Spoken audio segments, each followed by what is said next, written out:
Saturday night at the NMAX Centrum, Red Deer Rebels wrapping up their 2014-2015 WHL regular season, seeking their 20th win on home ice. On Friday at Rexall Place in Edmonton, the Rebels took down the Oil Kings by a final score of 6-2. The same two teams meeting here tonight. Let's see how it all unfolded. We pick up the highlights with the Oil Kings already leading in the first period by a score of 1-0. Fleury takes a hit from Eller, but getting it in. Maxwell, now the pass to Polai. All alone off the post! Polai hit the post, and the puck goes to the point. Kopech down the left wing.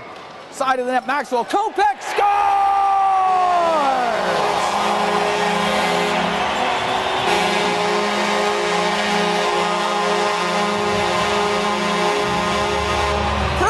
Kopech works a give and go with Brooks Maxwell. It's a power play goal. The game's tied at 1. Back to the point. Carroll across the line, just keeping it in, was Orban. He'll come down the right wing. He'll shoot it. Right pad save. The rebound. Oh, great save by Toth off of Kosh. Kosh shoots. He scores. Kosh got a couple of whacks at it, and eventually he puts it in, and the Oil Kings are up 2-1. Adam Musil brings it out into the Edmonton end, left side to Sheen. Stops, pass into the corner. Musil puts it off the pad, a day from a bad angle. Here's Fleury in front to Musil. Scores!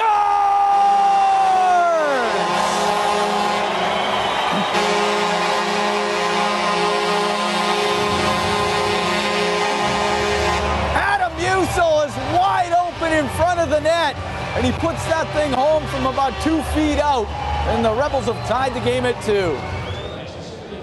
Off to the left of Days. Fazer takes the draw against Cole Benson. Benson in his 4th year here with the Oil Kings. Noget's shot from the point, but it's blocked by Orban, and he'll come out with it. Orban dishes on the right to Eller. He's going to come down the right side, shoots and scores. Eller goes stick side on Toth. Then it's a 3-2 Oil King lead. Her a dump down. Adam Musil into the corner. Gets taken out by Kep.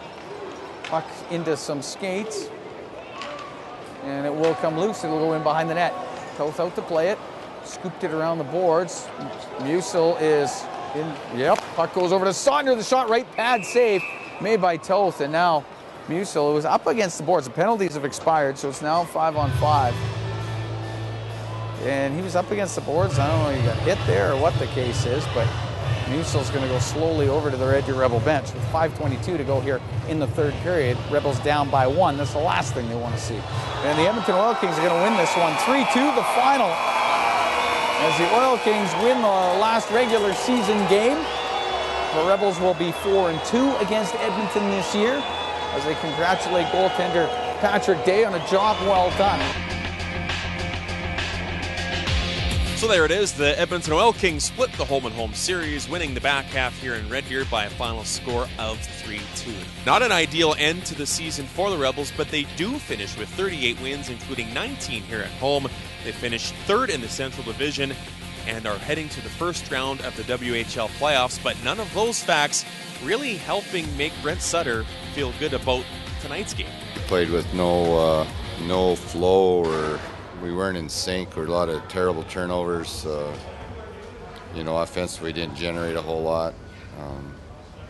We weren't good in our own zone. It was just a lack throughout the whole lineup of a lack of mentally being engaged in the game at the level you need to be at right now. And obviously they didn't think the game was that important tonight to play that way, unfortunately. And and it's when that happens too, you get injuries, and we got one of our better players hurt in it. So, but again, it's something we've dealt with this group all year about their consistency and trying to get them to stay the course and not have the highs and not get too high when you win a game and getting too low when you lose a game. And yeah, it seems like when we play like we did last night, tonight just wasn't where it was. It wasn't even close to last night. Lots of work done during the week then. It's a lot of work. There's a lot of work, but it's stuff that you should have some kind of form of an identity by now. You're 72 games into it, and it's certainly a little bit concerning that you don't finish the season the way you should finish it, and concerning the fact that we weren't in areas of our team game. It wasn't where we needed to be, and that's all has to do with individuals not focused and prepared like they need to be prepared. One of the bright notes for the Rebels in this one, definitely the return of their captain to the lineup. For the first time since February 6th when he went down with a groin injury, Connor Bleakley was in the game for the Rebels. You know what, I felt all right. I think, it wasn't my best game, but, I wasn't really sure what to expect coming in. And, it was good to get that first game out of the way. And, I took a few hits and there was a few awkward falls, but I didn't feel anything, so that's very good news for me, and I'm just excited for playoffs. Yeah, exactly. I think they came here obviously pretty hungry after last night. We kind of embarrassed them in their own rink, and we weren't prepared for that, and obviously it's not the way we wanted to end off the season, and at the same time we can't dwell on it, and we got.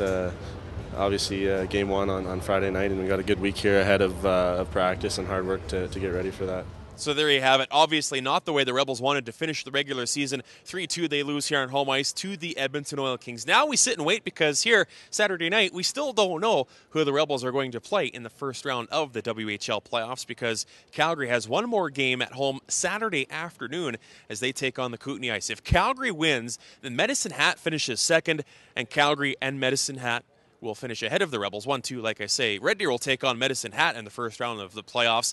Now, if Calgary loses on Sunday afternoon, then Medicine Hat will finish first, and Red Deer will take on Calgary in the first round of the playoffs. A regulation loss by Calgary, I should say, will give the Tigers the division and set up those playoff matchups. So the Rebels will know by the end of Sunday who they play in the first round. The Rebels will host games 3 and 4 of their first round playoff series here at the NMAX Centrium.